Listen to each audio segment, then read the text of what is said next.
I've always believed that children see the world differently than adults, not just because of their height or perspective, but because they haven't yet learned to ignore their instincts. They haven't been taught to rationalize away the inconsistencies that prickle at the edges of awareness. My grandson Jamie reminded me of this truth on the day of my daughter's second wedding, and possibly saved her life because of it.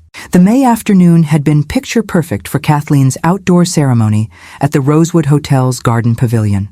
After 3 years of grief following Richard's unexpected heart attack, my daughter deserved this happiness. Andrew Parker, her new husband, had appeared in her life like something from a romance novel. Handsome, attentive, successful, and seemingly devoted to both Kathleen and Jamie. I'd had my reservations, of course, the whirlwind nature of their relationship. The way Andrew sometimes watched Kathleen when he thought no one was looking, not with love, but with calculation. The convenient vagueness about his past. But I'd kept my concerns to myself. At 65, I'd learned that unsolicited maternal advice rarely yielded positive results, especially regarding matters of the heart. The reception was in full swing, the ballroom elegant with white roses and crystal, when Jamie abandoned the children's table where he had been contentedly drawing. He rushed to my side, his small face drained of color, his hand cold as it gripped mine. "Grandma Lucy, I want to go home now," he whispered urgently. I set down my champagne flute, immediately concerned. Jamie was a calm child, not prone to outbursts or demands. "What's wrong, sweetheart?" His eyes darted fearfully toward the head table where Kathleen and Andrew sat with their wedding party. "You didn't see what's under the table?" I frowned, following his gaze. The head table was draped with floor-length white linen, adorned with floral arrangements and glittering tableware. Nothing seemed amiss. "Under the table?" I asked, trying to keep my tone light despite his obvious distress. Jamie nodded vigorously, his voice dropping even lower. "There's a man's wallet. It fell out, but it doesn't have Andrew's picture in it. It has a different name and a different lady's picture." A chill ran through me despite the warm ballroom. "Are you sure, Jamie?" "I was playing hide-and-seek with Tyler," he explained, referring to the ring-bearer, "and I went under the table and saw it. The ID says Michael Townsend, not Andrew Parker. And there's a picture of him with another lady, not Mom." I've spent 30 years as a forensic psychologist working with law enforcement, specializing in confidence schemes and fraud before my retirement. Something in Jamie's description triggered my professional instincts. Children. Jamie's age rarely fabricates specific details like names. They might imagine monsters or fears, but not identity documents with consistent alternate personas. "Show me," I said, rising from my seat. "Discreetly, Jamie." He led me toward the head table, where Andrew was engaged in animated conversation with his best man, a slick-looking individual named Drake, who had been introduced as an old college friend.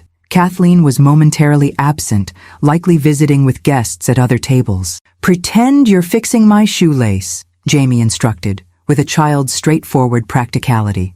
I knelt beside him near the head table, ostensibly adjusting his small dress shoe. From this vantage point, I could see beneath the white tablecloth. There, partially hidden by the table leg closest to Andrew's seat, was a leather wallet, open just enough to reveal the edge of what appeared to be an ID card. Without touching it, I could make out the beginning of a name, Mitch, and the top of a photograph that was definitely not Andrew. My heart began to pound. In my years of practice, I'd seen countless cases of identity fraud and romantic scams. The possibility that my daughter had just married a man who wasn't who he claimed to be sent adrenaline coursing through my veins. "Grandma Lucy, what do we do?" Jamie whispered, his small face serious beyond his years. A legitimate question with no simple answer. If Andrew, or Michael, or whoever he was, had gone to the trouble of creating a false identity, confronting him directly would only give him an opportunity to destroy evidence and craft explanations. Kathleen, deeply in love, and celebrating what she believed was the beginning of her happily ever after, would likely dismiss any accusations without irrefutable proof. "We're going to be very careful," I told Jamie, standing up and smoothing my dress. "And very smart. This is important, Jamie. You can't tell anyone else what you saw, not even your mom." "Not yet." "Is Mom in danger?" he asked, his lower lip trembling slightly. I chose my words carefully, aware of how perceptive children can be to adult attempts at deception. "I don't think there's any immediate danger, But we need to find out more about Andrew. You did exactly right by telling me." As if summoned by our whispers, Andrew himself approached, champagne flute in hand and his $1,000,000 smile in place. "There's my best guy," he exclaimed, ruffling Jamie's hair. "Are you having fun, buddy?" I watched my grandson's face, seeing the subtle shift as he forced a smile for his new stepfather. At 6 years old, he was already learning the adult skill of masking true feelings behind social courtesy. "Yes," Jamie replied, his voice small but steady. "Grandma Lucy was just fixing my shoe." Andrew turned that charismatic smile toward me. "Lucy, you look beautiful today. I was just telling Drake how lucky I am to be joining such an amazing family." I returned his smile with practiced ease, decades of professional experience allowing me to hide my suspicions. "The ceremony was lovely. You and Kathleen make a stunning couple."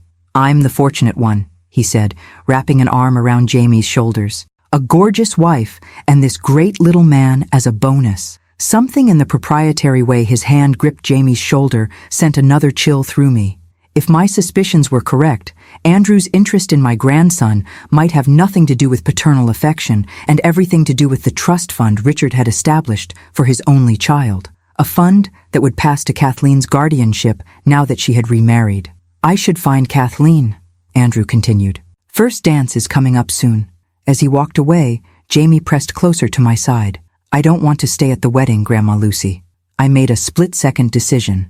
"Go find your mom and tell her you're feeling tired. Ask if you can come home with me early. Can you do that?" He nodded solemnly and headed toward Kathleen, who was chatting with cousins across the room. Glancing around to ensure no one was watching, I quickly knelt beside the head table again. The wallet was still there. Without touching it, I used my phone to snap several photos from different angles, capturing as much of the visible ID and contents as possible. As I stood, I locked eyes with Drake, Andrew's best man, watching me from across the room with an expression that sent ice through my veins. He raised his champagne in a mock toast, his eyes never leaving mine. He had seen me, and something told me he knew exactly what I had discovered. By the time Jamie returned with a concerned Kathleen, I had composed myself. "Mom, is it okay if Jamie comes home with you?" Kathleen asked. "He says he's got a headache." "Of course," I assured her, squeezing her hand. "You enjoy your special day. We'll be fine." Kathleen kissed Jamie's forehead. "Feel better, sweetheart. I'll see you tomorrow before we leave for the honeymoon." As we walked toward the exit, I felt Drake's eyes following us. At the door, I couldn't resist looking back. He was now seated beside Andrew, leaning close, speaking intently. Andrew's head snapped up, his gaze finding mine across the crowded ballroom. The mask of charm slipped for just a moment, revealing something cold and calculating beneath. He recovered quickly, raising his glass in my direction with a smile that didn't reach his eyes. "Grandma Lucy," Jamie tugged at my hand. "I think the bad man saw you." Out of the mouths of babes. As we stepped into the evening air, I knew we had very little time. Whatever game Andrew or Michael was playing, he now knew I had glimpsed behind the curtain. The question was, how far would he go to protect his secrets?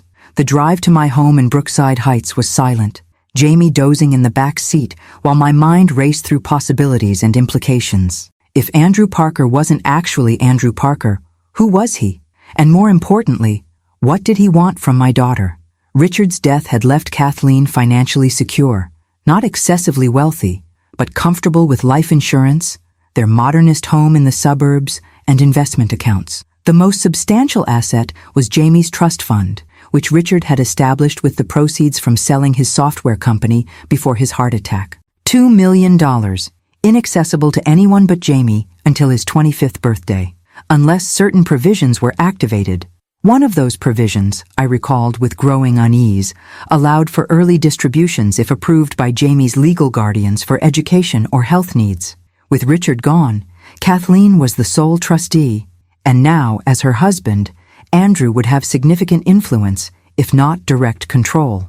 I carried my sleeping grandson into my guest bedroom, which remained decorated with dinosaur wallpaper from his frequent weekend visits. After tucking him in, I retreated to my study, a room Richard had jokingly called Command Central for its wall of filing cabinets and multiple monitors, remnants of my days consulting on fraud cases. My fingers hovered over my laptop keyboard. Was I overreacting? Perhaps there was an innocent explanation for what Jamie had seen. Andrew could have borrowed someone's wallet, or maybe Jamie had misunderstood what he'd glimpsed in the dim space beneath the table. But my instincts, the same ones that had helped me identify patterns in dozens of fraud cases, were screaming otherwise. I uploaded the photos from my phone and enhanced them using software I'd kept current even after retirement. The images weren't perfect, but I could clearly make out the name Michael Townsend on what appeared to be a driver's license. The photograph was partially obscured by the wallet's fold, but what was visible matched Andrew's distinctive jawline and eyes. Another photo showed the edge of a credit card and what looked like a woman's photograph, someone who definitely wasn't Kathleen. "Who are you really, Andrew Parker?" I murmured, opening a browser window. 3 hours later, my dining room table was covered with notes and my eyes burned from staring at screens. The preliminary picture emerging was troubling, to say the least. Andrew Parker had a robust digital footprint, LinkedIn profile listing him as an investment consultant with Parker Financial Services, social media dating back 5 years, alumni listings from Wharton Business School. But everything older than 5 years was conspicuously absent. No college yearbook photos, no mentions in business journals prior to 2017. His company website featured impressive testimonials, but no client names. Michael Townsend, by contrast, was a ghost. My law enforcement database access had expired with my retirement, but public records searches showed 3 Michael Townsends in our state, one deceased, one incarcerated, and one 84-year-old retired teacher. I was hitting digital dead ends when my cell phone rang, Kathleen's number. It was after midnight. "Mom?" Her voice was tight. "Is Jamie okay?" "He's sound asleep," I assured her. "Is everything all right? It's late for a bride to be calling her mother."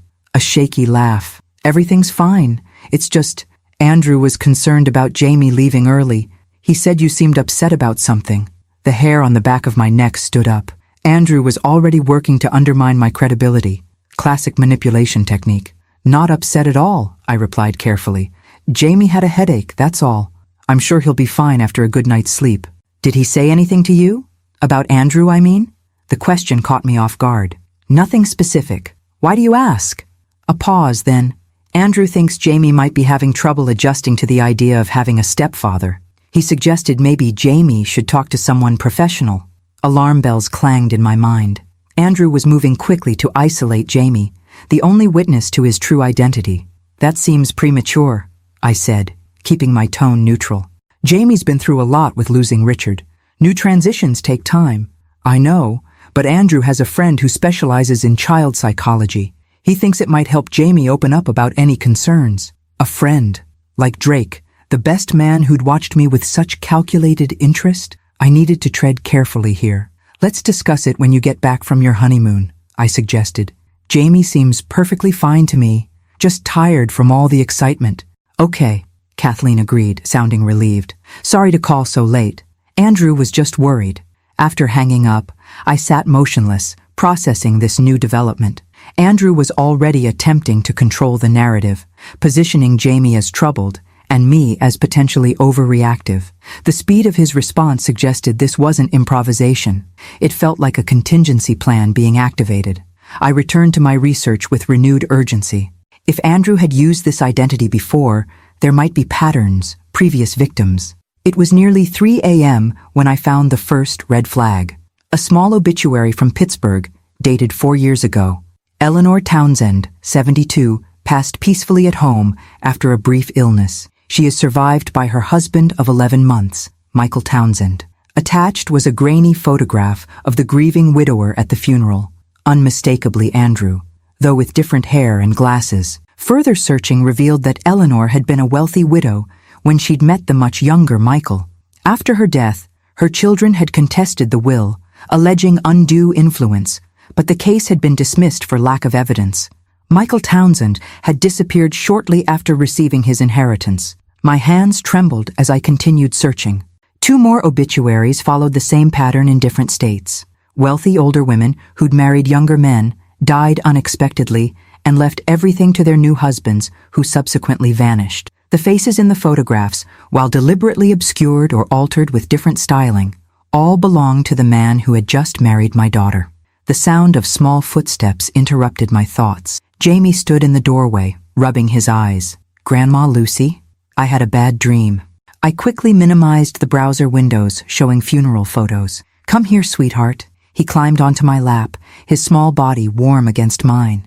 I dreamed that the bad man took Mommy away, and we couldn't find her. I hugged him tightly, my heart racing. It was just a dream. Your mom is safe. But as I comforted my grandson, I wasn't certain those words were true.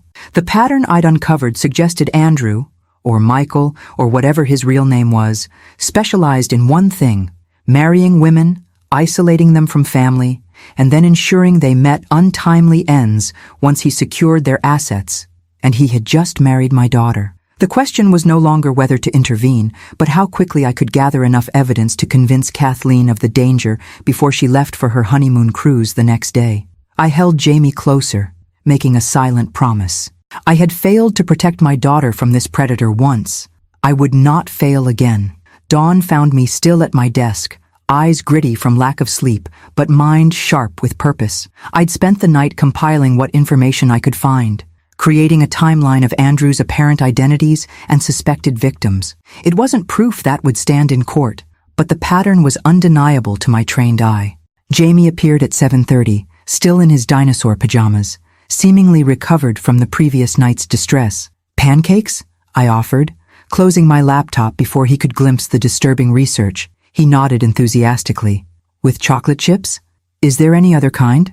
I replied with a forced lightness I didn't feel. As he sat at the counter watching me mix batter, I weighed my options. Kathleen and Andrew were scheduled to leave for their 2-week Caribbean cruise at 3 p.m. If I approached her with my suspicions without irrefutable evidence, I risked pushing her further into Andrew's arms. My daughter had inherited my stubborn streak, and few things cemented her resolve like being told she was making a mistake. Jamie, I began carefully, that wallet you saw yesterday, did you notice anything else about it? Anything at all? He considered this seriously while licking chocolate from his fingers. It was blue, and it had lots of cards, and there was a paper with numbers on it. Numbers? I flipped a pancake, keeping my tone conversational. Like a phone number? No, he furrowed his brow. Like when Mommy checks her bank app. Big numbers with commas, account numbers possibly, or financial figures. Either way, potentially crucial information. You have a good memory, I told him, sliding a plate of pancakes across the counter. Mommy says I notice too many things sometimes. He drowned his breakfast in syrup. She says that's why I get worried a lot. I recalled the way Andrew had immediately suggested Jamie needed professional help for noticing inconsistencies in his stepfather's presentation. Classic gaslighting, making someone doubt their own perceptions. Noticing things is a superpower, I assured him. It's what makes you special. As Jamie ate, I formulated a plan. I couldn't prevent Kathleen from leaving on her honeymoon, but I could use those 2 weeks to build a case strong enough to convince her when she returned. I needed hard evidence, proof of Andrew's previous identities, financial records, anything concrete that couldn't be dismissed as a concerned mother's imagination. My phone chimed with a text from Kathleen. Picking up Jamie at 11. Need to finish packing. Everything okay? I replied, all fine. Jamie slept well. See you at 11. 3 hours. Not much time, but enough to set certain wheels in motion. After getting Jamie dressed in fresh clothes, I kept at my house for his visits. I made 2 phone calls. The first was to Martin Prescott, a private investigator who had worked with me on numerous fraud cases before my retirement. Lucy Miller, he greeted warmly. To what do I owe this resurrection from professional death? I need your services, Martin. Urgently and discreetly. The last time you said that, we ended up tracking offshore accounts in the Caymans, he remarked. I'm intrigued. I gave him a condensed version of my concerns and the limited information I'd gathered. I need everything you can find on Andrew Parker, who might also be Michael Townsend, and possibly other identities. Focus on connections to deceased wealthy women. Jesus, Lucy, he muttered. Your daughter married this guy? Yesterday, I confirmed grimly. They leave for a cruise this afternoon. 2 weeks at sea, effectively unreachable. That's not ideal. Martin's tone turned professional. I'll start digging immediately. Financial records, real estate transactions, death certificates for the suspected victims. Anything else? His best man, Drake. No last name that I caught, but he seems to be part of whatever operation this is. And I need it all fast, Martin. When they return from this cruise, I want enough evidence to convince Kathleen immediately. Understood. I'll be in touch. He paused. Lucy, be careful. If this guy is what you suspect, he's dangerous. My second call was to Judge Sandra Wilson, not just a former colleague, but a close friend who had remained on the bench after I'd retired. Sandy, I need a favor, I said, after exchanging pleasantries. A confidential one. Those are always the most interesting kind, she replied. What's going on, Lucy? I explained the situation, including my fear that Andrew might attempt to access Jamie's trust fund. I need to know if there are any legal mechanisms to temporarily freeze or protect those assets without Kathleen's knowledge, I concluded, just until I can determine whether my suspicions are justified. That's complicated, Sandy said thoughtfully. Without concrete evidence of wrongdoing and with Kathleen being the legal trustee, she sighed. Let me consult with a colleague in family court. There might be a way to place a monitoring hold. It wouldn't prevent withdrawals, but it would flag any unusual activity and require additional verification. That would be perfect, I said, relief evident in my voice. I don't want to restrict Kathleen's legitimate access, just protect Jamie's inheritance from potential exploitation. I'll see what I can do, Sandy promised. But Lucy, if this man is as sophisticated as you suspect, he'll have covered his tracks carefully. Be prepared for that. After hanging up, I found Jamie in the living room, unusually quiet as he arranged his toy dinosaurs in a protective circle. Everything okay, sweetheart? I asked, sitting beside him. Mommy's going away for a long time, he said, not looking up. With him. The simple statement held volumes of anxiety. 2 weeks isn't so long, I assured him, though it felt like an eternity under the circumstances. And you'll be staying with me, having adventures every day. He finally met my eyes. What if she doesn't come back? The question pierced my heart, not just because of a child's separation anxiety, but because my research had raised the same terrifying possibility. 3 previous wives had met unexpected ends after marrying the man now known as Andrew Parker. What made me think Kathleen would be different? Your mom will absolutely come back, I said firmly, pushing away my fears. And while she's gone, you and I are going to be very busy. Doing what? I chose my words carefully. Solving a mystery. But it has to be our secret project. We can't tell anyone, not even your mom right now. Can you be my special detective assistant? His eyes widened with interest. Like Sherlock Holmes? Exactly like that. I smoothed his hair, buying time to frame my next question appropriately for a 6-year-old. Jamie, if you had to find that wallet again, do you think you could? He considered this seriously. Maybe, if it's still under the table at the hotel. An idea formed. Risky, but potentially valuable. The wedding venue would be cleaning up today. If the wallet had been left behind in the chaos of the reception. The doorbell rang, interrupting my thoughts. 11 o'clock already. That must be your mom, I said, forcing brightness into my voice. But when I opened the front door, it wasn't Kathleen who stood on my porch. It was Andrew, alone, his charming smile firmly in place despite the cold calculation in his eyes. Lucy, he greeted smoothly. I thought I'd pick up Jamie personally, give us a chance to bond before his mother and I leave for our honeymoon. Behind me, I heard Jamie's small intake of breath, followed by the sound of him retreating further into the house. Andrew's smile never wavered, but his eyes tracked the movement, then returned to mine with unmistakable challenge. May I come in? He asked, though he was already stepping across the threshold. The predator had come to my door, and I had precisely no evidence yet to stop whatever he had planned. Of course, I stepped aside, years of professional training allowing me to maintain a neutral expression despite the alarm bells clanging in my mind. Jamie's just finishing breakfast. I wasn't expecting you instead of Kathleen. Andrew moved into my living room with the easy confidence of a man accustomed to being welcomed everywhere. He wore casual designer clothes, expensive jeans, a tailored button-down, and a watch that probably cost more than my car. The perfect wealthy stepfather image. Kathleen's finalizing some packing details, he explained, glancing around my home with poorly disguised assessment. I thought this would give Jamie and me some one-on-one time before we leave. His eyes lingered on my dining room table, where thankfully I'd closed my laptop and gathered my notes. I hope I'm not interrupting anything important. Just a quiet morning after the excitement of the wedding, I replied, moving subtly to position myself between him and the hallway that led to where Jamie had retreated. Coffee?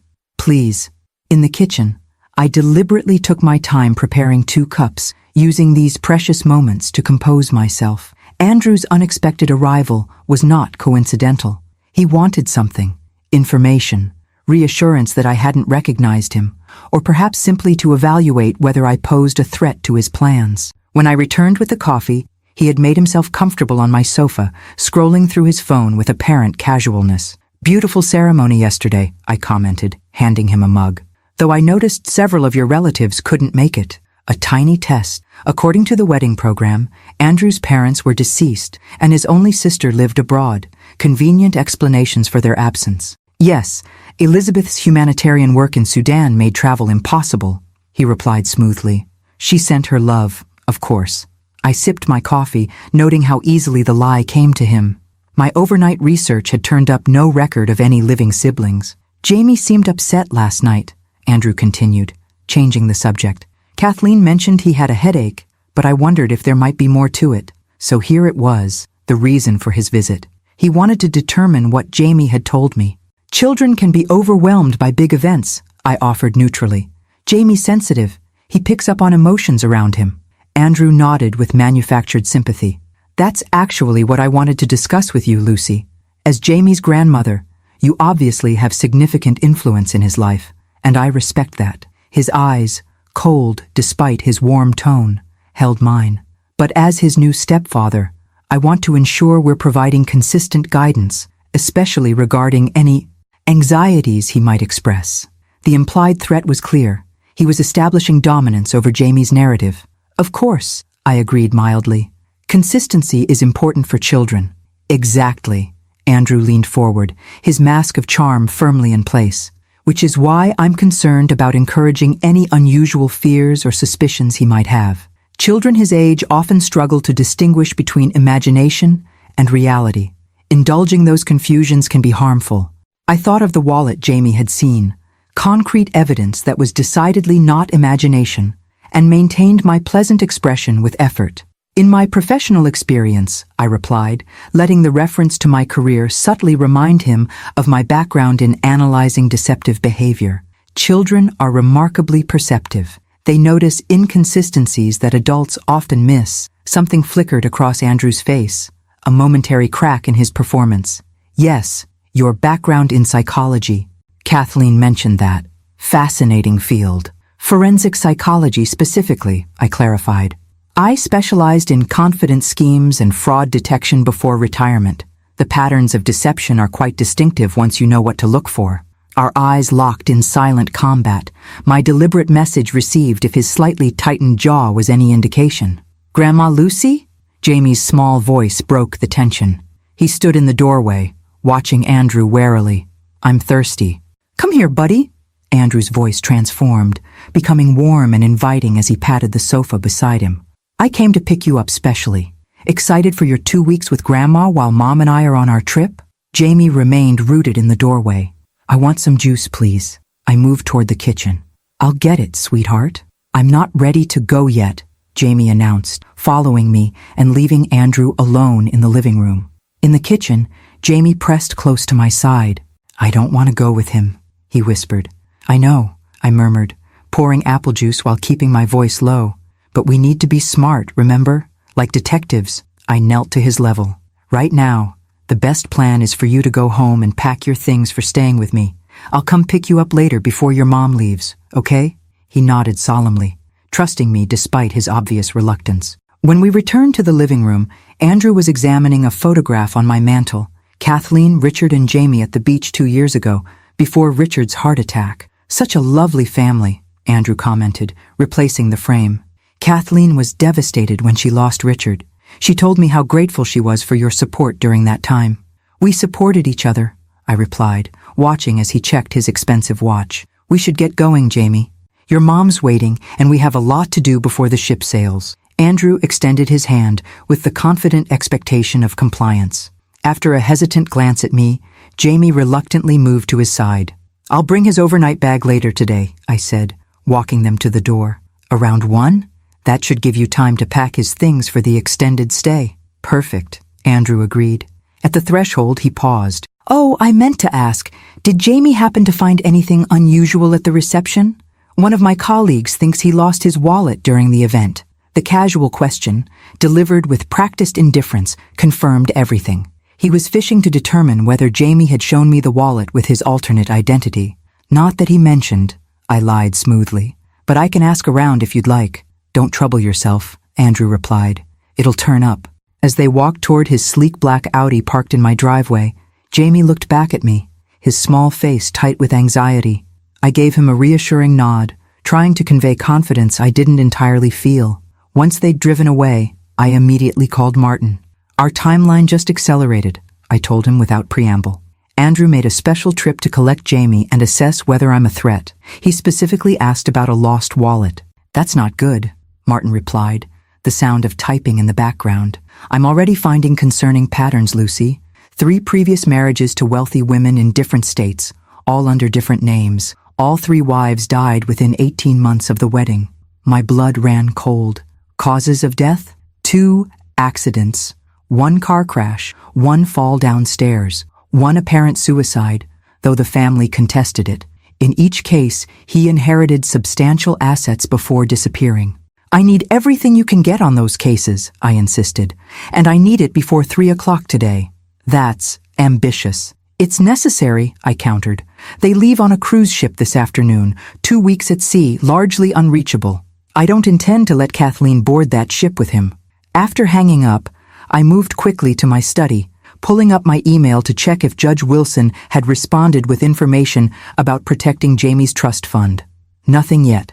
Time was running out, and I still lacked the concrete evidence I'd need to convince Kathleen that her charming new husband was actually a predator with a history of dead wives. And something told me that if Andrew suspected I was closing in on the truth, he wouldn't wait for the cruise to eliminate the threat I posed. The framed photograph of Kathleen and Richard seemed to watch me from my desk, a painful reminder of what was at stake. I hadn't been able to prevent Richard's death, a genuine tragedy that had broken my daughter's heart. But I would not stand by and watch as a calculating killer led her into danger, one carefully constructed lie at a time. I grabbed my car keys. If Andrew thought his visit had intimidated me into inaction, he was about to discover that underestimating Lucy Miller was a serious miscalculation. My first stop was the Rosewood Hotel, where the aftermath of Kathleen and Andrew's wedding reception was still evident in the ballroom. Staff moved efficiently among the tables, dismantling decorations and clearing leftover glassware. "I'm sorry, ma'am, but the area is closed for cleaning," a young employee informed me as I tried to enter. I manufactured my most convincing smile. "I understand completely. I'm Lucy Miller, mother of the bride from yesterday's wedding. My grandson left his medication under one of the tables, and we need it rather urgently." The lie came easily, justified by the stakes. The young man hesitated, then nodded sympathetically. "I can help you look. Which table was it?" "The head table," I replied, already moving in that direction. He was playing underneath it during the reception. The white linen had been removed, the ornate table now bare as it awaited transport back to storage. I knelt beside it, ignoring the twinge in my knees as I examined the carpet underneath. Nothing. "Are you sure it was this table?" the employee asked. I straightened, disappointment washing through me. "It must have been found already, perhaps by the cleaning crew?" "You could check with lost and found at the front desk," he suggested. "All items recovered during cleanup are taken there." At the front desk, a polished young woman listened attentively to my inquiry about a lost wallet, though I carefully avoided mentioning names or specific identification. "We did have a wallet turned in from the Parker Miller wedding," she confirmed, consulting her computer. "But it was claimed early this morning by a member of the wedding party." "A tall man with dark hair?" I asked. "The best man, perhaps?" She nodded. "That's right. He had identification confirming he was the owner. Drake." Of course, Andrew wouldn't retrieve it himself. Too risky to be associated with the evidence of his dual identity. He'd sent his accomplice instead.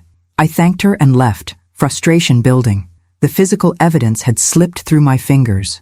Without the wallet, I had only Jamie's testimony and my incomplete research, not enough to convince Kathleen to cancel her honeymoon with a man she believed she loved. In my car, I called Martin again. "Please tell me you found something concrete." "Working on it," he replied, the strain in his voice evident. "I've identified his pattern. He operates on a precise timeline, identifies wealthy targets, usually recent widows or divorcees with assets, establishes a new identity in their social circle, pursues a whirlwind romance, marries quickly, and then begins isolating them from family and friends. And then they die, I concluded grimly. Not immediately, Martin clarified. First comes financial consolidation, joint accounts, revised wills, sometimes liquidating assets for investment opportunities. The deaths occur after he's secured legal access to everything. But Kathleen isn't wealthy like Richard was, I pointed out. Comfortable, yes, but not rich enough to justify this elaborate scheme. That's what's interesting, Martin replied. Your daughter fits the profile in every way except one. She's younger than his usual targets. Most were in their 50s or 60s, with decades of accumulated wealth. So what's different about Kathleen? I wondered aloud. A chill running through me as the answer materialized. Jamie's trust fund. $2 million, inaccessible to anyone but him until he's 25, unless his guardians approve early distributions for education or health needs. And with your son-in-law's suggestion that Jamie needs psychological help, Martin trailed off, the implication clear. He's planning to drain the trust through fraudulent treatment expenses, I finished, using a supposed psychological issue as justification. It fits his pattern, Martin agreed. I'm still compiling documentation from the previous cases, but there's something else you should know. In each instance, he worked with accomplices, individuals who posed as financial advisors, healthcare providers, or legal counsel to facilitate the fraud. Like Drake, I said, recalling the best man's calculating gaze. Exactly. I'm running background on everyone associated with the wedding party. Meanwhile, I've sent you what I've compiled so far on his previous identities. It's not complete, but it's something. I cut in, checking the time. 12:45 already. I'm heading to Kathleen's now. Keep digging, especially on the previous wives' deaths. I need something irrefutable before they leave at 3. Kathleen's house, the beautiful modernist home she'd shared with Richard and now with Andrew, sat on a quiet street in the upscale lakeside neighborhood. As I pulled into the driveway, I noticed Andrew's Audi was missing, though Kathleen's SUV remained parked in its usual spot. Jamie opened the door before I could ring the bell, his face brightening with relief at the sight of me. Grandma Lucy, you came. Of course I did, I assured him, stepping inside. Where's your mom? Upstairs, packing, he reported. Andrew left to get something from his office. He said he'd be back at 2. A small window of opportunity. Is your bag ready for staying with me? Jamie nodded, pointing to his backpack and small suitcase by the door. I packed extra underwear like you always tell me to. Despite everything, I smiled. Good man. Now I need to talk to your mom alone for a few minutes. Can you play in your room while we have a grown-up conversation?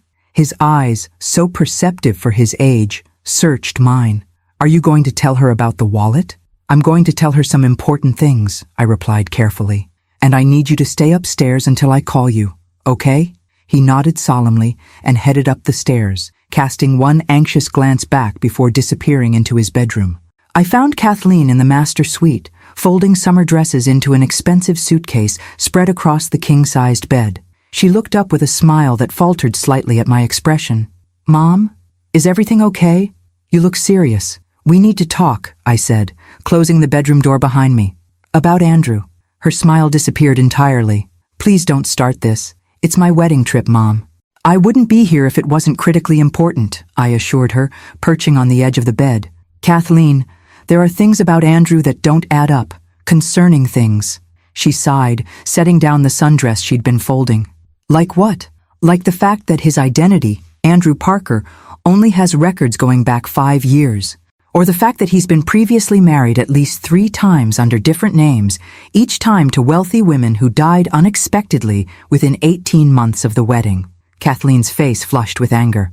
What are you talking about? Have you been investigating my husband? After what Jamie saw at the reception, yes, I admitted. Kathleen, Jamie found a wallet under the head table containing identification for a Michael Townsend, with Andrew's photo, but a different name. This is ridiculous, she snapped. Jamie has an active imagination, and you're encouraging it. Andrew warned me you might try something like this. Of course he had. He'd been laying groundwork to discredit me from the beginning. Warned you? Kathleen, think about it. Why would he anticipate objections unless he was hiding something? Because he knows how overprotective you are, she retorted. How you've never thought anyone was good enough for me, not even Richard at first. That stung, because it contained a grain of truth. I had been skeptical of Richard initially, though for entirely different reasons than my concerns about Andrew. "I have evidence," I said, pulling out my phone to access the files Martin had sent. 3 previous wives, all dead under suspicious circumstances, all after he'd gained control of their finances. Kathleen stood abruptly. "I want you to leave. Now." "Please, just look at this," I urged, holding out my phone. "No." Her voice was ice. "I don't know what's gotten into you, but this stops now. Andrew loves me. We're building a life together, and I won't let your paranoia ruin my happiness again." "Again?" I echoed, confused. "You did the same thing with Richard," she accused, questioned his intentions, suggested he was using me to advance his career. And you were wrong then, too. I remembered those early concerns, normal maternal caution that had proven unfounded as Richard demonstrated his genuine love for Kathleen. But this was entirely different. "This isn't about me not approving of your choice," I insisted. "This is about evidence of a pattern of criminal behavior." A key turned in the front door downstairs. "That's Andrew," Kathleen said, her expression hardening. "I think you should go before this gets any more uncomfortable." Time had run out. Andrew was home, and I'd failed to convince Kathleen. "Fine," I agreed, standing. "But please, just promise me one thing. Don't sign anything while you're on this cruise. No financial documents, no changes to your will, nothing until you return and can have your own lawyer review it." Something in my tone must have reached her, because her expression softened slightly. "Is that what this is really about? You're worried he's after my money?" "I'm worried he's after Jamie's trust fund," I corrected. "And I'm terrified about what might happen to you once he secures access to it." Before she could respond, footsteps sounded on the stairs, and Andrew's voice called out cheerfully, "Honey, I'm back." Kathleen gave me a final complicated look, part anger, part doubt, before moving past me to greet her husband. I followed, knowing I'd lost this round but determined not to give up the fight. One way or another, I would protect my family from the predator who had infiltrated it, even if they couldn't yet see the danger themselves. Andrew's smile faltered momentarily when he saw me at the top of the stairs, but he recovered quickly, his mask of charm sliding back into place. "Lucy, I didn't realize you were here already." His tone was pleasant, but his eyes held warning. "Just picking up Jamie," I replied, with equally false brightness, "and checking that Kathleen has everything she needs for the cruise." He ascended the stairs, placing a possessive arm around my daughter's waist. "All packed, honey?" Kathleen nodded, her expression carefully neutral as she glanced between us. "Almost done. I've got something for you," Andrew announced, producing a small jewelry box from his pocket. A bon voyage gift. Kathleen's face softened as she opened it, revealing a pair of diamond earrings that must have cost thousands. "They're beautiful. Only the best for my wife," he declared, watching me over her shoulder as she embraced him. The message was clear. See how generous I am, how much I treasure her. I maintained my composure with effort. This, too, fit the pattern Martin had identified. Lavish gifts to reinforce the devoted husband image, particularly when the relationship was threatened. Emotional manipulation through materialism. "I should get Jamie's things to the car," I said, needing a moment away from Andrew's calculating presence. "I'll help," he offered immediately, following me downstairs before I could object. In the foyer, out of Kathleen's earshot, his demeanor changed. Kathleen seemed upset when I arrived. "Anything I should know about?" The question was delivered casually, but the threat behind it was unmistakable. "Just pre-trip jitters," I replied, matching his tone. "First time away from Jamie since Richard died." He studied me, obviously unconvinced. "You know, Lucy, I've been thinking about what you said earlier, about your background in fraud detection. Fascinating field indeed. I imagine it might lead to certain professional deformations, seeing patterns where none exist." "Perhaps," I acknowledged. "Though in my experience, when something appears inconsistent, there's usually a reason. The mind seeks narrative cohesion," he countered smoothly, "even at the expense of reality sometimes." We were speaking in civilized code, each understanding perfectly what the other meant. He was suggesting I was paranoid. I was letting him know I was onto him. "How long did you say you've been an investment consultant?" I asked, changing tactics. "Your firm seems quite successful." A flicker of annoyance crossed his features. 7 years now, though I've been in finance much longer." Another lie. My research showed Parker Financial Services had been incorporated exactly 5 years ago, with minimal legitimate activity. Jamie appeared at the top of the stairs, saving Andrew from further questioning. "Grandma Lucy, I found my dinosaur book to bring." "Perfect," I called up, grateful for the interruption. "Come down, sweetheart. We should let your mom and Andrew finish getting ready." As Jamie descended, Andrew crouched to his level, voice warm with fabricated affection. "We're going to miss you, buddy. But when we get back, we'll have lots of fun together. Maybe even look into that special camp I told you about." Jamie's eyes flicked to mine briefly, anxiety evident. "What special camp?" "A place for exceptional kids like you," Andrew explained, "with doctors who help children understand their feelings better. We can talk more about it when I get back." The implied threat couldn't have been clearer to me. He was already laying groundwork for accessing Jamie's trust through fraudulent treatment expenses and isolating him from my influence in the process. "That sounds premature," I interjected mildly. "Jamie seems perfectly well adjusted to me." Andrew straightened, his smile never reaching his eyes. "Just exploring options. After all, blended families come with unique challenges." Kathleen joined us, wheeling her suitcase. "All set. The car service should be here any minute to take us to the port." Right on cue, a black town car pulled into the driveway. Andrew moved immediately to load their luggage, leaving me a brief moment alone with my daughter. "Please be careful," I urged quietly, "and call me if anything feels wrong, anything at all." Kathleen's expression softened slightly. "Mom, I know you're concerned, but you're wrong about Andrew. He's been nothing but supportive and loving. Just promise you'll stay in touch," I insisted. "Regular check-ins." "Of course," she agreed. "We'll have Wi-Fi on the ship. I'll text every day." It wasn't enough, but it was all I could secure. I hugged her tightly, trying to convey everything I couldn't say aloud. "I love you, Kathleen. More than anything." "I love you too, Mom." She pulled back, searching my face. "Try to give him a chance, okay? For me?" I nodded, not trusting myself to speak without revealing the extent of my fears. Jamie clung to his mother during their goodbye, his small face buried against her middle. "I don't want you to go," he whispered. "It's only 2 weeks, honey," Kathleen assured him, kneeling to his level. "You'll have so much fun with Grandma Lucy. You'll hardly miss me." Andrew interrupted with practiced precision. "We should go, honey. Don't want to miss embarkation." Final hugs were exchanged, Jamie and I standing in the driveway as the town car pulled away. Kathleen waved from the window. Andrew merely nodded in acknowledgement, his gaze calculating to the last. "Is Mommy going to be okay?" Jamie asked, his small hand clutching mine as the car disappeared around the corner. "I'm going to make sure of it," I promised, though uncertainty gnawed at my confidence. Back in my car with Jamie safely buckled in, I called Martin immediately. "They've left for the cruise." I couldn't convince Kathleen. She thinks I'm being paranoid and overprotective. "That's not surprising," Martin replied, his voice strained. "These guys are professionals, Lucy. They anticipate family resistance and prepare for it." "What have you found?" I asked, starting the engine. "A lot, actually. I've identified 6 previous identities, not just 3. This guy's been working the same scheme for nearly a decade, moving between states to avoid detection."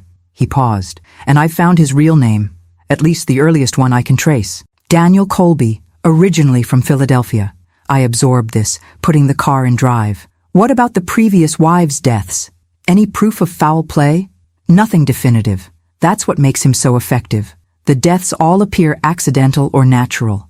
No obvious murder, no poison detected in toxicology reports, just convenient tragedies." A chill ran through me. "So what's our next move?" "I have a contact in Miami, retired police detective who investigated the death of wife number 4. He always believed there was more to it, but couldn't prove it. He's sending his unofficial case notes." "Good," I replied, checking the rear-view mirror to see Jamie absorbed in his dinosaur book. "And the accomplices? Anything on Drake or others who might be part of the operation?" "Working on it.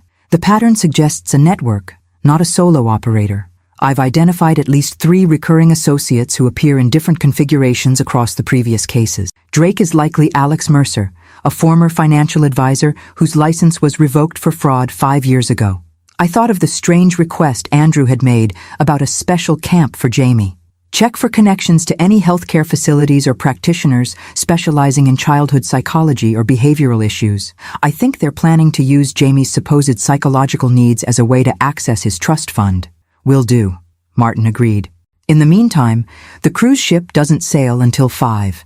They're still in port for another 2 hours, technically reachable if we find something compelling enough to convince Kathleen. I pressed the accelerator slightly. Decision made. I'm dropping Jamie at my neighbor's house and heading to the port. Send whatever you find directly to my phone. I'm going to try one more time before that ship leaves dock. As I made a sharp U-turn, Jamie looked up from his book. Where are we going, Grandma Lucy? To stop a bad man, I replied honestly, like real detectives do. His small face grew serious. Is Mommy in danger? I considered how to answer, balancing honesty against frightening him unnecessarily. Not right now, I said carefully, but Grandma needs to make sure it stays that way. Jamie nodded solemnly. Then you better hurry. From the mouths of babes, I thought grimly, pressing the accelerator further as we raced toward what might be my last chance to save my daughter from the predator she had unwittingly married. The port of Miami's cruise terminal bustled with activity. Passengers streaming aboard massive ships, porters maneuvering luggage carts, families taking last-minute photos before departure. I parked haphazardly in the short-term lot, leaving Mrs. Henderson from next door watching Jamie with explicit instructions to allow no one else to pick him up under any circumstances. The Caribbean Princess dominated the horizon, a floating city preparing for departure. Passengers were still boarding, wheeled luggage in tow, faces bright with vacation anticipation. I checked the time. 4:15. 45 minutes until sailing. My phone buzzed with a message from Martin. Sending critical files now.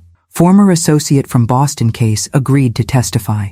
Police reopening investigation into wife number 2's accidental fall. Seconds later, my email pinged with a substantial attachment. Evidence compiled over Martin's frantic day of investigation.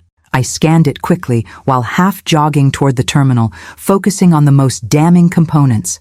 Financial records showing systematic draining of previous wives' accounts, autopsy reports with subtle inconsistencies highlighted, photographs of Andrew with different names in different cities, always accompanied by wealthy older women who later died under questionable circumstances. Most critically, Martin had included a sworn statement from a former accomplice who had fallen out with Daniel Colby after a disagreement over proceeds from one of the earlier schemes. The testimony detailed their methodology, the network of associates who provided false professional credentials, and Daniel's chilling indifference when discussing his deceased wives. It wouldn't stand up in court yet, but it might be enough to make Kathleen pause. I approached the security checkpoint, breathless. I need to speak with a passenger before the ship departs. It's an emergency.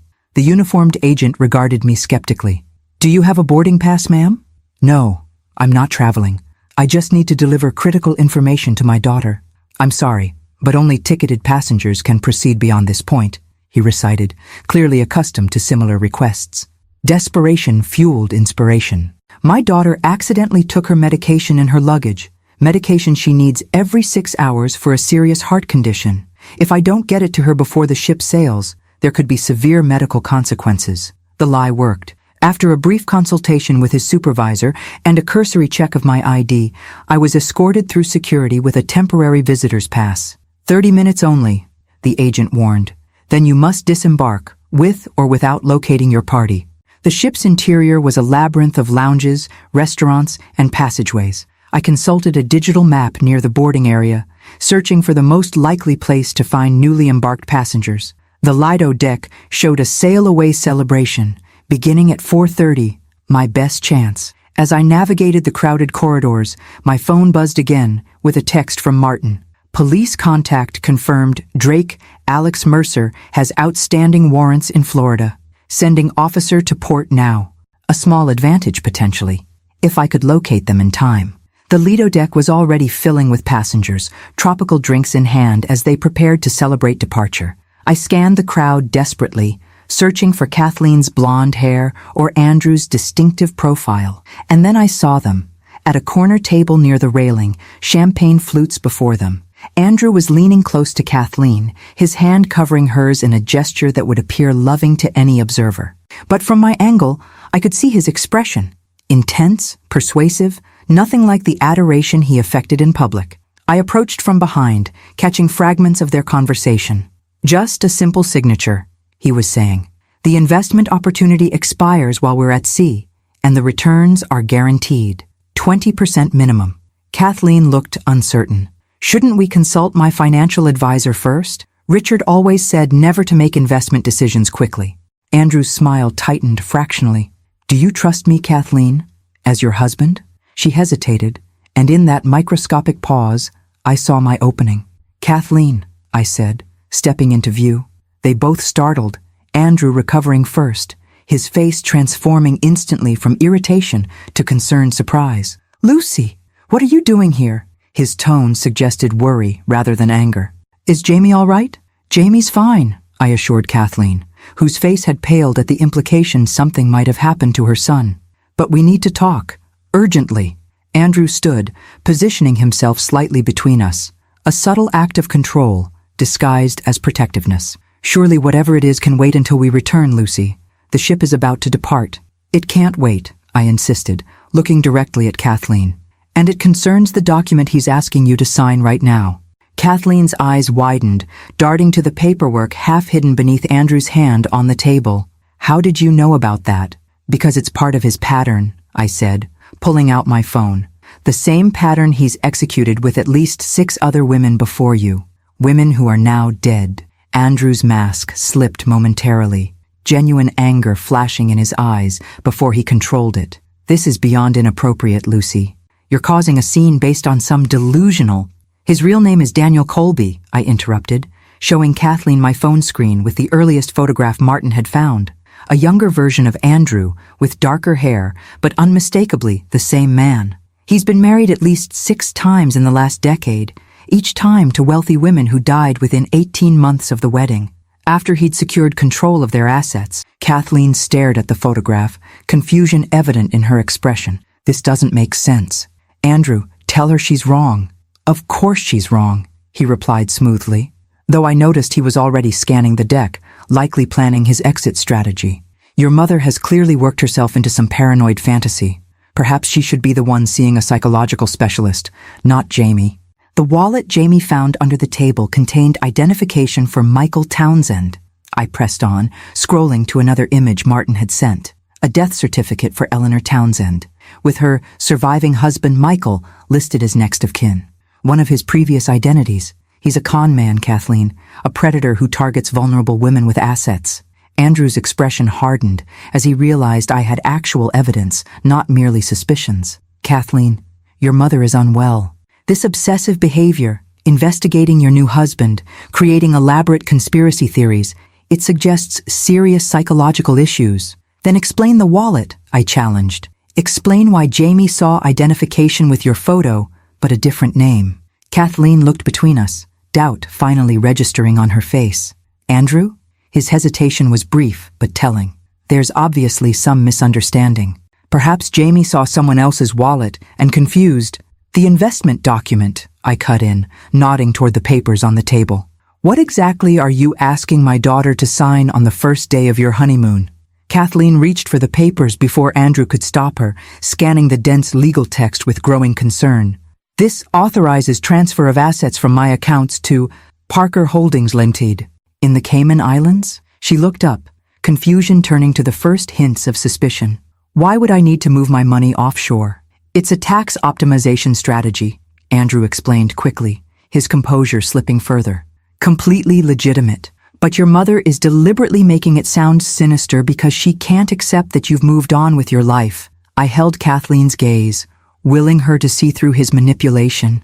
The document in your hand is nearly identical to one signed by Margaret Colby before her fatal car accident, by Eleanor Townsend before her suicide, by Jennifer Walsh before she accidentally fell downstairs, all previous wives of the man standing beside you. The ship's horn blasted, the 15-minute warning before departure. Andrew checked his watch, then reached for Kathleen's arm. We can discuss this when we return from our cruise. Lucy clearly needs help, but causing a public spectacle won't solve anything. Kathleen pulled her arm away, her expression hardening. I want to see the rest of the evidence, Mom. I'll show you everything, I promised, relief washing through me at this first sign of her trust. But we need to leave the ship now. It's not safe for you to be alone with him, especially at sea. Andrew's charm disappeared entirely, his voice dropping to a dangerous register. This is your last chance to walk away, Lucy, for your own good. The naked threat confirmed everything. his mask finally slipping to reveal the predator beneath. Kathleen saw it too, her eyes widening as she took an instinctive step away from the man she had married just yesterday. "Who are you?" she whispered. Before he could respond, uniformed security personnel appeared at the entrance to the deck, accompanied by a man in a suit who surveyed the area with professional assessment. Martin's police contact had arrived. Andrew spotted them immediately, his expression calculating as he evaluated his options. The ship's horn sounded again. Last call before departure. "This isn't over," he said quietly, looking directly at me with cold promise. Then he turned and moved swiftly toward the opposite exit, abandoning the pretense entirely. Kathleen stood frozen, the investment document still clutched in her hand as the reality of her situation began to sink in. "Mom? What just happened?" "The beginning of the truth," I replied, putting my arm around her shoulders. "Let's get off this ship. There's a police officer here who needs to speak with us." As we moved toward security, I glanced back at the table where moments ago my daughter had sat with a killer, unknowingly poised at the edge of a trap that had claimed at least 6 women before her. We had won this round, but Andrew, Daniel, had escaped. And something told me he wouldn't simply disappear this time, not when I had disrupted his careful plans so publicly. The threat wasn't over. It had merely entered a new and potentially more dangerous phase. The next 24 hours passed in a blur of police statements, tearful revelations, and security precautions. We spent hours at the Miami-Dade Police Department, where Kathleen struggled to reconcile the man she had married with the predator described in Martin's meticulously compiled evidence. "I don't understand," she repeated, staring at photographs of Andrew with his previous wives. "How could I not have seen any signs?" Detective Carlos Ramirez, Martin's former colleague who had investigated the death of wife number 4, answered gently. "These types of predators are master manipulators, Mrs. Sullivan. They study their victims, identify vulnerabilities, and present exactly the persona that will be most appealing." "I wasn't even wealthy like these other women," Kathleen said, confusion evident in her voice. I exchanged glances with Detective Ramirez. "We believe his primary target may have been Jamie's trust fund," I explained carefully. $2 million, accessible through you as trustee. Comprehension dawned on Kathleen's face, followed by horror. The special camp he kept mentioning for Jamie. The child psychologist friend he wanted Jamie to see. "A common tactic," Ramirez confirmed. "Create a fictitious health or developmental concern, then funnel money through fraudulent treatment facilities controlled by accomplices." Tears welled in Kathleen's eyes. "I brought this monster into our lives, into Jamie's life." I squeezed her hand. "You were targeted by a professional predator who has successfully deceived at least 6 other intelligent, capable women. This isn't your fault." While Kathleen gave her statement, I stepped outside to call my neighbor and check on Jamie. Mrs. Henderson assured me he was fine, currently engaged in a heated dinosaur battle with her grandson, who had come over to keep him company. Martin joined me in the hallway, his expression grim despite our apparent victory. "They haven't found him. He vanished from the ship before security could locate him." "What about Drake? Alex Mercer?" I asked. "In custody. He was trying to leave the port when officers apprehended him. He's already negotiating for leniency in exchange for information. Will it be enough to ensure Andrew, Daniel, is prosecuted if they find him?" Martin hesitated. "It's complicated. Each case was in a different jurisdiction, with different circumstances. Building a comprehensive case that connects all the deaths will take time." I absorbed this reality with growing unease. So he could still escape justice. Possibly. But his network is compromised, his current identity exposed. He'll have to start over completely. Martin's expression softened slightly. "You saved your daughter, Lucy. That's what matters most." Later that evening, we checked into a Miami hotel, under police protection while arrangements were made for our return to Chicago. Kathleen sat on the edge of her bed, staring blankly at the wall while I ordered room service for us both. "I loved him," she said quietly after I hung up the phone. Or thought I did. How can I trust my own judgment after this? I sat beside her, choosing my words carefully. "You trusted your instincts when it mattered most. When I showed you the evidence, you didn't dismiss it. You were open to the truth, even though it was painful." She leaned against my shoulder, seeming suddenly much younger than her 38 years. "I keep thinking about all the little inconsistencies I rationalized away. The vague answers about his past, the way he sometimes watched me when he thought I wasn't looking, not lovingly, but assessing. Predators count on our tendency to dismiss those instinctual warnings, I said, to choose the explanation that allows us to maintain our preferred narrative. Jamie saw through him immediately, Kathleen noted with a sad smile. Children haven't yet learned to ignore their intuition. The mention of Jamie brought a renewed sense of urgency. We should get back to Chicago as soon as possible. I don't like having him so far away, even with protection in place. Do you think Andrew, Daniel, whatever his name is, would try to reach Jamie? Alarm sharpened her voice. I don't know, I admitted, but I'd rather not take chances. Detective Ramirez had arranged for police escorts to the airport the following morning and notified Chicago authorities to maintain surveillance on my home where Mrs. Henderson was still watching Jamie. But protection details couldn't last indefinitely.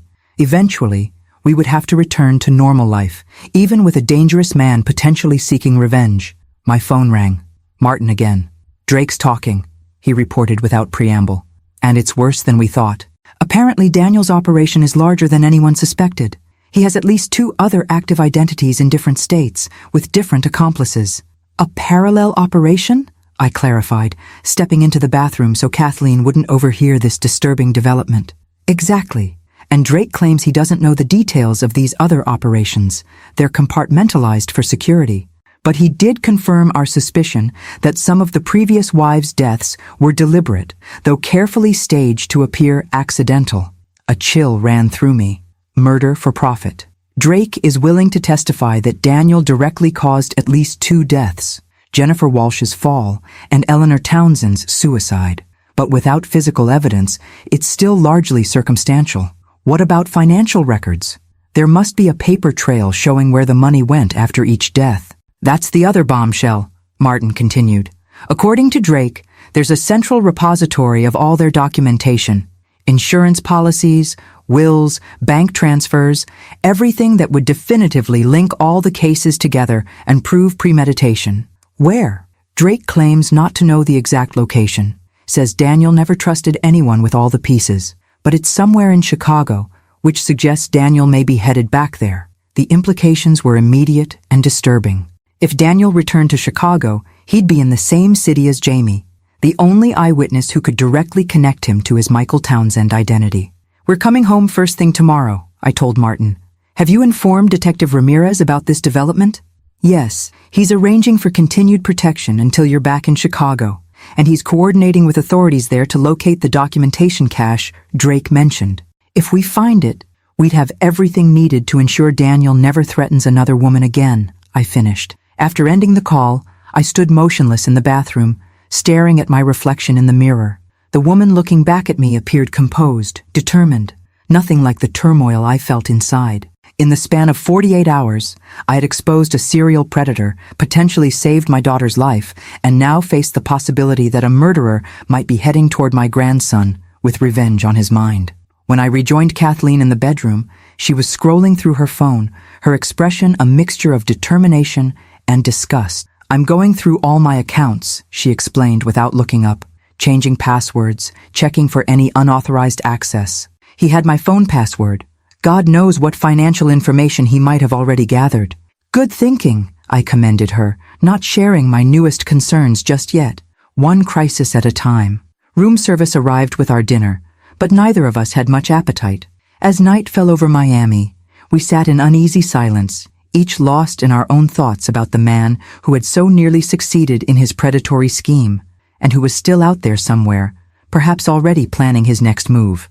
Or worse, his revenge. The Chicago skyline appeared through the airplane window, familiar yet somehow altered, like everything else in our lives since Jamie's whispered warning at the wedding reception. During our flight, I had briefed Kathleen on the latest developments from Martin's investigation, including the disturbing possibility that Daniel might return to Chicago in search of his documentation cache. So we're flying directly toward a potential confrontation, Kathleen observed, her voice steady despite the fear evident in her eyes. With significantly more protection in place, I assured her, and the advantage of knowing what we're facing, while he doesn't realize how much we've uncovered. Upon landing, We were met by a plainclothes detective from the Chicago Police Department's Financial Crimes Unit. Detective Sarah Walsh, no relation to Daniel's third wife, she clarified grimly, had been assigned as our liaison. "We have officers stationed at your residence, Dr. Miller," she informed me as we walked briskly through the terminal. "And additional surveillance at your home, Mrs. Sullivan. So far, no sign of Daniel Colby or any of his known associates." "And Jamie?" Kathleen asked immediately. "Is he safe?" "Your son is still with Mrs. Henderson as arranged, with an officer positioned nearby. We thought maintaining his routine would be less frightening than a formal protective custody situation." I nodded appreciation. "What about the search for Daniel's documentation repository?" "We're working on that," Detective Walsh replied. "Based on information from Drake, or Alex Mercer as we know him, we've identified several possible locations: commercial storage facilities, safety deposit boxes, even a private office Daniel maintained under yet another alias. In the secure police vehicle that transported us from the airport, Kathleen stared out the window at the familiar streets of Chicago, her expression hollow. "I keep thinking about the moment I said, 'I do,'" she confessed quietly. "How happy I felt. How certain I was that I'd found someone to build a life with after Richard." I squeezed her hand, having no words that could adequately address the magnitude of her betrayal. My brilliant, capable daughter had been systematically deceived by a practiced predator, a man who had likely already been planning her demise, even as he'd pledged eternal love. "I want to see Jamie first," Kathleen decided as we approached the city center. "Before we go home or talk to more police, I need to hold my son." Detective Walsh nodded understanding and redirected our driver toward Mrs. Henderson's address in my neighborhood. "We'll maintain the escort. Standard procedure until we have Colby in custody." Mrs. Henderson's modest bungalow looked exactly as it always had. Flower boxes blooming with petunias, American flag by the door, worn welcome mat proclaiming, "Wipe your paws." The normality of it provided strange comfort after days of extraordinary danger. Jamie burst through the front door before we had fully exited the police vehicle, his small body launching into Kathleen's arms with such force she staggered slightly.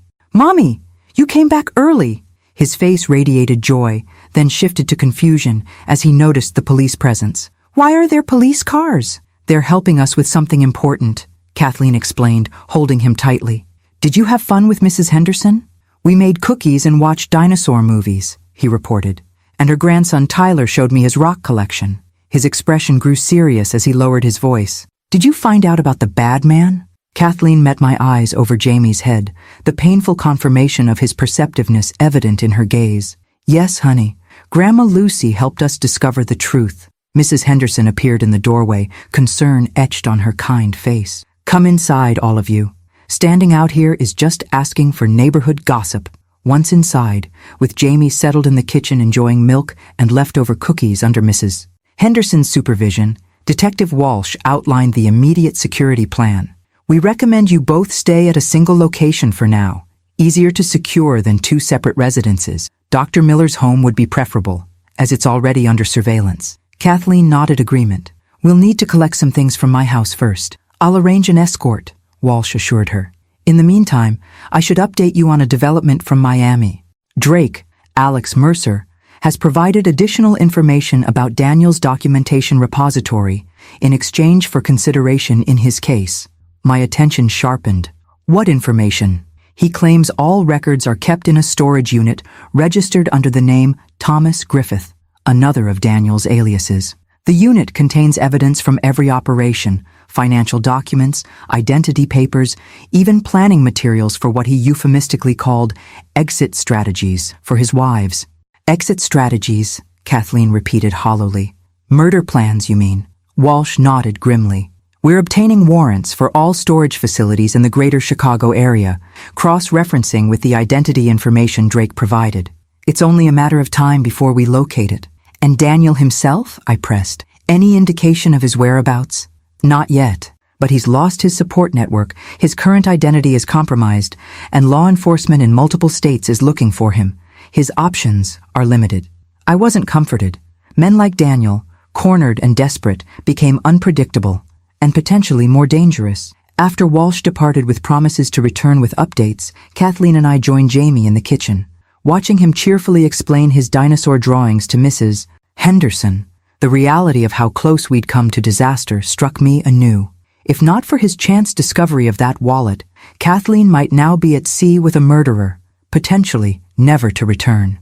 "We should go collect your things," I suggested to Kathleen. "Get settled at my place before dark." She nodded, though her gaze remained fixed on Jamie. "I can't believe that I could have—" Words failed her. "But you didn't," I reminded her gently. "We caught it in time, and now we'll make sure he never threatens anyone again." The police escort to Kathleen's house, the modernist home she had shared with Richard and briefly with Daniel, arrived promptly. As we prepared to leave, Jamie tugged at my sleeve. "Grandma Lucy? Is the bad man gone forever now?" I crouched to his level, weighing honesty against reassurance. "Not yet, sweetheart, but a lot of good people are working very hard to find him and make sure he can't hurt anyone else." "Because of what I saw under the table?" "That's right. You noticed something important that grown-ups missed. You were very brave to tell me about it." His small face grew serious. I knew he was bad the first time I met him. He smiled with his mouth but not his eyes. From the mouths of babes, I thought again, marveling at the unfiltered perceptiveness of children, their ability to recognize inconsistencies that adults had learned to rationalize away. As we drove toward Kathleen's house, flanked by unmarked police vehicles, I couldn't shake a growing sense of unease. Everything seemed to be proceeding according to plan. Daniel's network exposed, evidence being gathered, protection in place for our family. Yet something felt wrong, like the investigative equivalent of the prickling sensation Jamie had described when first meeting Daniel, an intuitive warning that not everything was as it appeared. I stared out the window at the familiar streets of Chicago, wondering what critical detail we might still be missing, and whether we would identify it before Daniel made his next move. Kathleen's house stood elegant and imposing against the late afternoon sky, its modernist lines and expansive windows a testament to Richard's architectural preferences. As we approached, escorted by two plainclothes officers, I couldn't shake my growing sense of disquiet. "Something feels wrong," I murmured to Kathleen as we paused at the front walk. She glanced at me, concern flickering across her face. "What do you mean?" I scanned the property, noting nothing obviously amiss. "I'm not sure, just intuition." One of the officers, Detective Parker, ironically sharing a surname with Daniel's latest false identity, spoke into his radio, confirming the house had been checked earlier and found secure. "We'll do another sweep before you enter," he assured us, gesturing for his partner to circle around back while he approached the front door. I remained on the walkway with Kathleen, both of us watching intently as Detective Parker unlocked the door using the key we'd provided and disappeared inside. Minutes later, his voice crackled through his partner's radio. "All clear on the main floor and upstairs, moving to the basement." Kathleen exhaled slowly. "Maybe I should wait to do this. We could buy whatever we need for tonight and come back tomorrow. We're here now, with police protection," I reasoned, though my own unease hadn't subsided. "Let's get what you need and leave quickly." When Detective Parker emerged to signal the all clear, we entered the house cautiously. Everything appeared exactly as Kathleen had left it 2 days earlier when departing for what should have been her honeymoon cruise. A coffee mug still on the kitchen counter, wedding gifts stacked neatly in the dining room, a half-packed suitcase in the master bedroom that Daniel had never finished organizing before our confrontation. "I'll just grab some clothes and Jamie's comfort items," Kathleen decided, heading upstairs while I remained in the kitchen with Detective Parker. "The other officer is maintaining perimeter security," he explained, peering through the windows at the manicured backyard. "Standard procedure." I nodded, moving toward the refrigerator to check for perishables that might need to be discarded. As I opened the door, a magnetized notepad caught my eye, a simple shopping list in Daniel's handwriting. Such a mundane artifact of domestic life, yet now sinister in its implication of normalcy. Had he been planning grocery shopping even as he plotted to potentially murder my daughter? A muffled thump from upstairs interrupted my dark thoughts. "Kathleen?" I called. "Everything okay?" No response. Detective Parker was already moving toward the staircase, hand hovering near his weapon. "Mrs. Sullivan?" The silence stretched, my heart rate accelerating with each passing second. Then Kathleen's voice, strangely tight. "We're fine. Just knocked something over." "We're fine? Who was we?" Detective Parker caught the anomaly as well, his expression sharpening as he drew his weapon. "Stay here, Dr. Miller," he instructed, moving silently up the stairs. I had no intention of remaining behind while my daughter was potentially in danger. Grabbing a heavy marble rolling pin from the kitchen counter, I followed at a cautious distance. The upstairs hallway stood empty, bedroom doors partially open. Detective Parker moved methodically toward the master suite at the end of the corridor, weapon raised. I stayed back, clutching the rolling pin with white-knuckled determination. He paused at the threshold, then entered the master bedroom in a swift, tactical movement. I heard his voice, authoritative but controlled. "Chicago police, put your hands where I can see them." Then another voice, one that sent ice through my veins. Daniel's voice, though lacking its usual charm, replaced instead with cold calculation. "That's not going to happen, detective. Not unless you want this unfortunate reunion to end tragically." I edged closer, risking a glimpse through the doorway. The scene inside the bedroom struck me like a physical blow. Kathleen stood rigidly beside the bed, Daniel positioned behind her, one arm wrapped around her throat, the other holding what appeared to be a syringe near her jugular. Detective Parker maintained his aim, but the impossible geometry of the situation was obvious. He couldn't shoot without risking Kathleen's life. "You're surrounded," the detective stated calmly. "There's no way out of this house except in handcuffs or a body bag. Your choice." Daniel's laugh held no humor. "Always the same script with you people. So predictable." His gaze shifted, noticing me in the doorway. "Ah, Lucy, the meddling mother-in-law, please join our little standoff. After all, you're the reason we're here, aren't you?" "Let her go, Daniel," I said, surprising myself with my steady voice. "It's over. Drake is in custody, talking to authorities. They know about all your previous wives, the financial schemes, everything." Something dangerous flashed in his eyes. Drake always was weak, but he doesn't know everything. Not nearly. He pressed the syringe closer to Kathleen's neck, making her wince. "Do you know what's in this, Lucy? With your forensic psychology background, you might appreciate the elegance. Succinylcholine causes complete paralysis, including respiratory muscles. Death appears to be natural cardiac arrest, virtually undetectable in standard toxicology after a few hours." "Daniel," Kathleen began. "Shut up," he snapped. "I had such plans for us, Kathleen.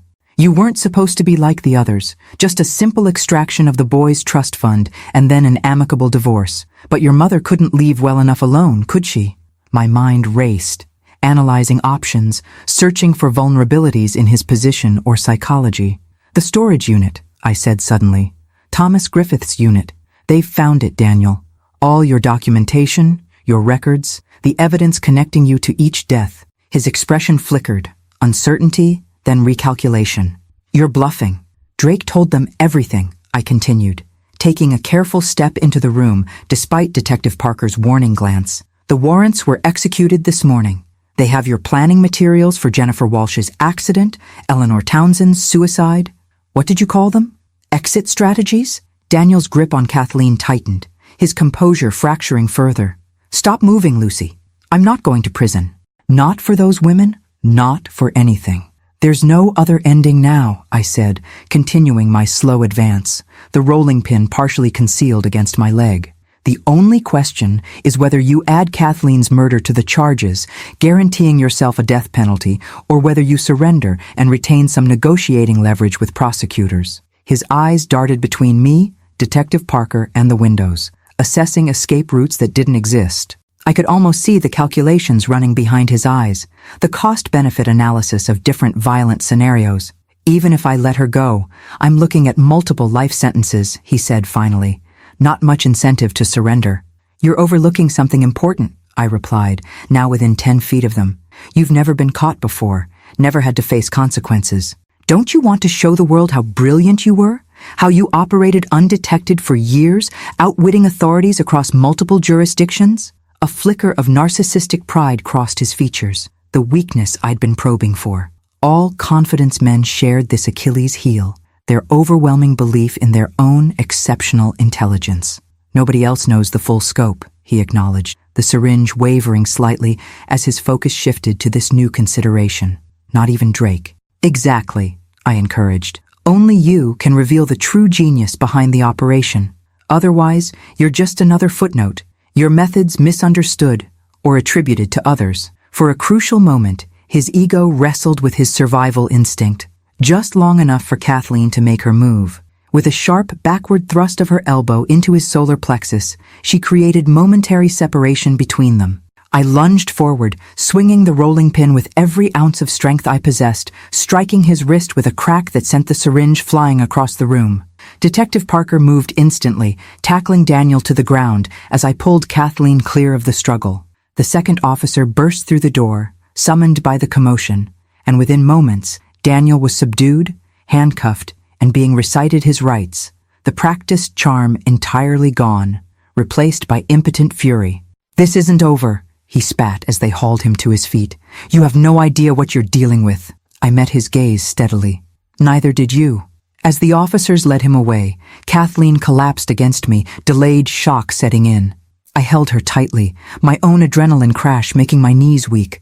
"How did he get in?" she managed between shaky breaths. "They said the house was clear." He must have already been here, I realized, hidden somewhere the officers didn't check, waiting. The thought sent another chill through me. How long had he been in the house? Had he anticipated our return, prepared specifically for this confrontation? If so, what else might he have planned that we had narrowly avoided? As police vehicles with flashing lights converged on the house and a paramedic checked Kathleen for injuries, I stepped outside for a moment of air. The evening sky had darkened to deep indigo, neighborhood lights coming on one by one. Ordinary lives continuing all around us, unaware of the drama that had just unfolded. My phone buzzed, Mrs. Henderson checking on our status. I reassured her that we were safe, that Jamie was to remain with her until we arrived, and that the danger had passed. Had it, though? Daniel was in custody, but his final words echoed in my mind. This isn't over. What else didn't we know? What contingencies might a man like Daniel Colby have established for his potential capture? As I watched him being placed in a police vehicle, our eyes met briefly through the window. Despite his circumstances, a slight smile curved his lips. Not defeat, but something more disturbing. The smile of a man with one more card to play. 3 months after Daniel Colby's arrest, life had settled into a new normal. Not the same as before, but a workable rhythm nonetheless. Kathleen and Jamie had moved in with me temporarily while her house sold. She couldn't bear to live there after what had happened in the master bedroom. The proceeds would fund their fresh start in a new neighborhood, away from memories of both Richard and Daniel. The case against Daniel expanded weekly as investigators connected dots across states and jurisdictions. 6 confirmed marriages, 4 suspicious deaths, millions in stolen assets. Drake's testimony had indeed been invaluable, though his deal with prosecutors ensured he would serve minimal time compared to his former associate. On a crisp fall morning, Detective Walsh arrived at my home with a cardboard box and a grim expression. "We've finished processing the storage unit," she explained as I led her to the kitchen where coffee waited. "Most items are still in evidence, but these personal effects were cleared for return to your family." I examined the box's contents, photo albums and keepsakes from Kathleen's house, items seized during the initial investigation to determine what Daniel might have tampered with. Among them, I was surprised to find Richard's old leather-bound journal, something I hadn't even realized was missing. "We found this hidden in a false bottom of Daniel's closet organizer," Walsh explained, noticing my focus on the journal. "Forensics confirmed his fingerprints throughout. He appears to have studied it extensively." A chill ran through me as I gently opened the journal, recognizing Richard's meticulous handwriting. My late son-in-law had kept detailed records of his thoughts, business decisions, and family matters, including, I now realized with growing horror, comprehensive notes about Jamie's trust fund, family birthdays, personal histories, and private jokes. He used this to study them, I said quietly, to become the perfect partner for Kathleen. He knew exactly what she missed about Richard, what she valued, what would resonate with her emotionally. Walsh nodded grimly. Classic predator methodology, but executed with exceptional thoroughness. The storage unit contained similar research materials for each of his targets. He left nothing to chance. I continued paging through the journal, stopping abruptly at an entry from shortly before Richard's death. A routine medical checkup, noting elevated blood pressure, a new prescription, and a scheduled follow-up appointment that never occurred because of his fatal heart attack 3 weeks later. A terrible suspicion bloomed. "Detective, was there any evidence in Daniel's records regarding Richard's death?" Her expression confirmed my fears before she spoke. We've reopened the investigation into your son-in-law's death. The medical examiner is reviewing tissue samples that were preserved. Preliminary findings suggest the presence of a compound that could induce cardiac symptoms indistinguishable from a natural heart attack. The room seemed to tilt beneath me. He murdered Richard to create his opportunity with Kathleen? We believe so. Daniel's records included surveillance notes on your daughter and her family dating back nearly 6 months before Richard's death. Walsh hesitated. There's more. Daniel wasn't working alone on this operation. Drake, beyond Drake, she corrected.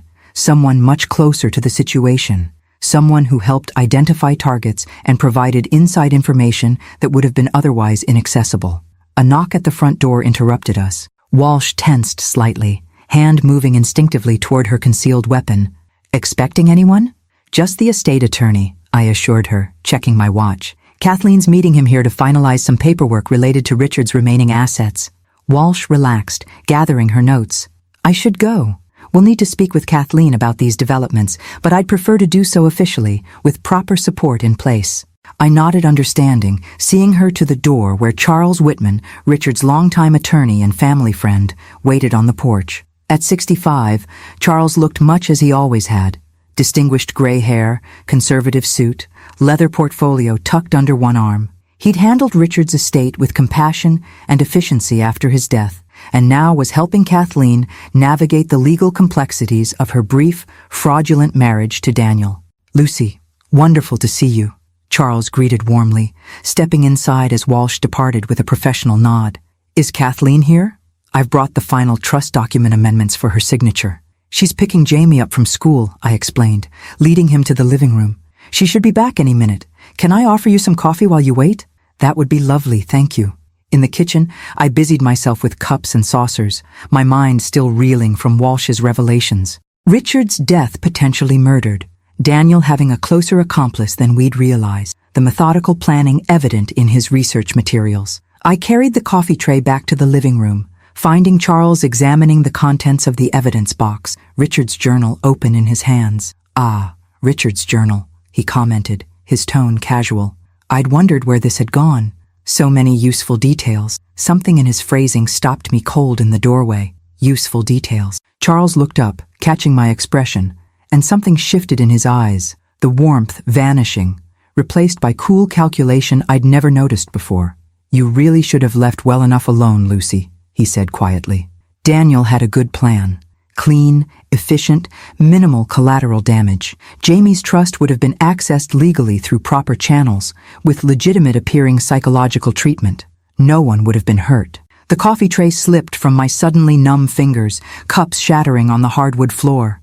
It was you, I whispered, the final piece clicking into terrible place. You helped him target Kathleen after Richard died. You knew about Jamie's trust because you helped establish it. Charles sighed, setting the journal aside with meticulous care. Daniel and I have worked together for years. I identify potential targets through my legal practice, people with significant assets, minimal family connections, exploitable vulnerabilities. He executes the acquisition phase.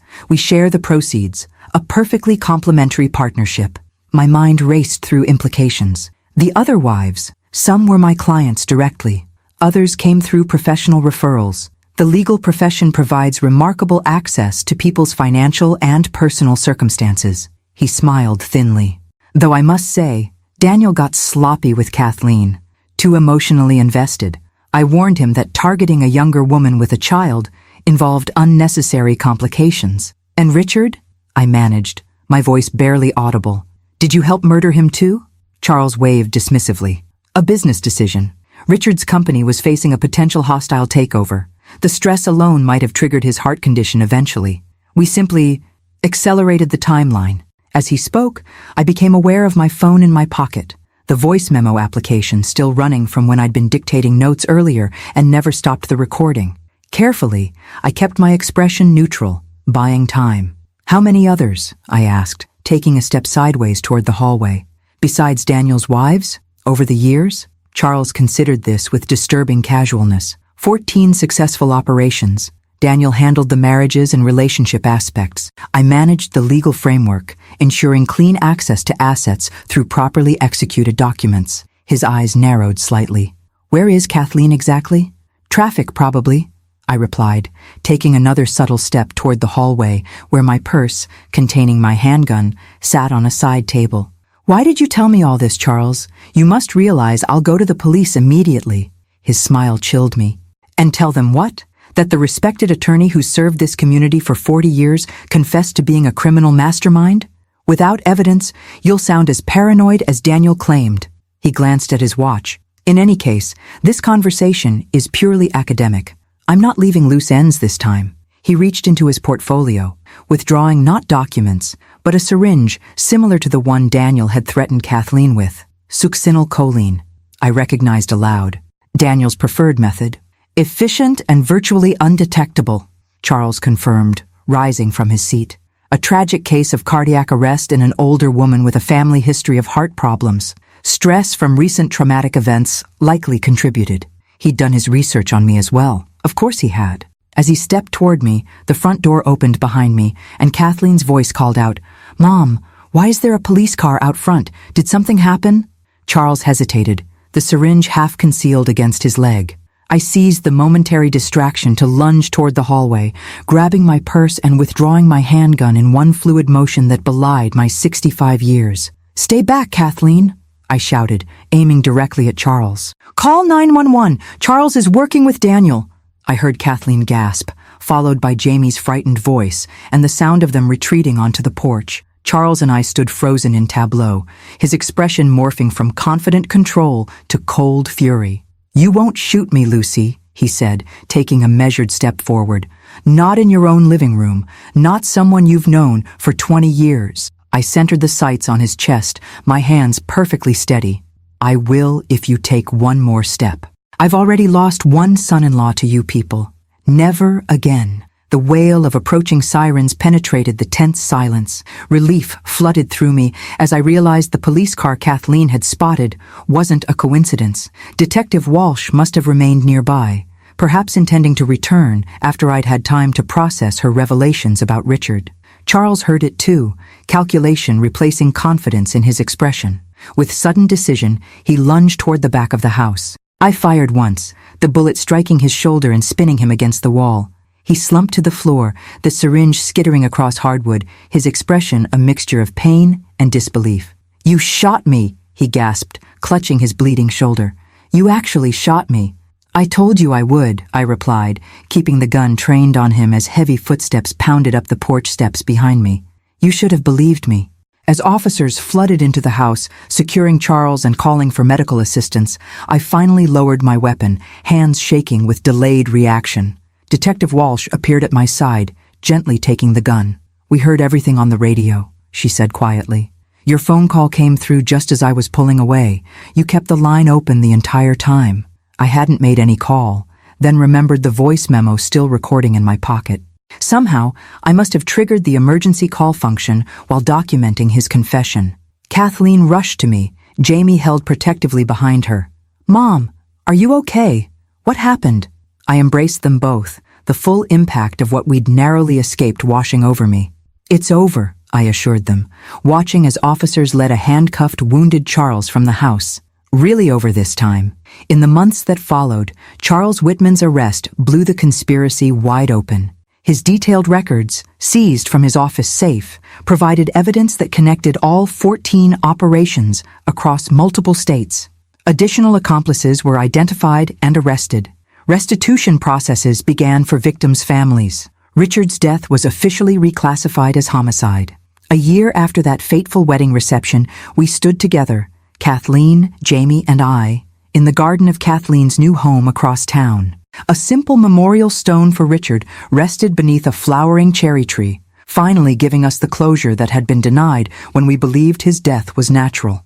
"I still can't believe Charles chose our family," Kathleen said quietly as Jamie arranged small stones around the memorial. "After knowing us for so long, that's what made us perfect targets," I replied. "Familiarity created trust, and trust created vulnerability." Jamie looked up from his careful arrangement of stones. "Grandma Lucy, is it okay that I sometimes still feel scared when I meet new people?" I knelt beside him, choosing my words carefully. "It's okay to trust your feelings, Jamie. That's what saved us, remember? Your warning about what you saw under that table. He nodded thoughtfully. Like a superpower. Exactly like that, I agreed. The superpower of paying attention. As we walked back toward the house together, I reflected on how our ordeal had changed us. Kathleen was more cautious now, but not bitter. She'd returned to teaching, finding purpose in her work with children. Jamie still had occasional nightmares, but spoke openly about his feelings rather than burying them. And I had discovered reserves of courage and determination I'd never known I possessed. We would always carry the scars of those terrible days, the betrayal, the danger, the loss of Richard. But we had survived, not just individually, but as a family. Stronger in the broken places, as the saying goes. All because a 6-year-old boy had trusted his instincts and whispered a warning to his grandmother. "Grandma Lucy!" Jamie called from ahead, where he'd raced up the porch steps. "Can we have cookies for lunch? I promise to eat vegetables for dinner." I laughed, the sound free and genuine. "Cookies for lunch? That's outrageous negotiation, sir." "Is that a yes?" he asked hopefully. "It's a maybe," I replied, climbing the steps to join him. "And in this family, that's practically a yes. Some battles, after all, aren't worth fighting, especially when you've already won the war."